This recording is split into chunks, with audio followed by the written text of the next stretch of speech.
Ano ba? Lag. Ay, ko walang ilaw. Okay, it's Isa pa.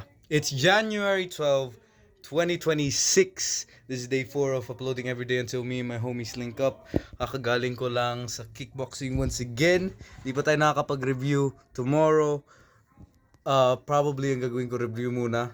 I should do review muna and then kickboxing. Tapos review ulit pag-uwi. So, yeah. And, yun lang yung update. Hindi ako nabugbog sa sparring kasi wala akong sparring. Conditioning and back to basics kami, which is, I like. Kasi, pretty clueless pa kami doon ni Pute. Shoutout kay Pute. You know who you are if napapanood mo to. I'll probably send this to you. Gulat ka na lang, vlogger pala siya, boy. And, uh, malapit ng birthday ni Toby! Si Toby! Sa... Hindi, upload ko na lang ako kailan birthday ni Toby. But yeah, susupresahin natin siya, guys!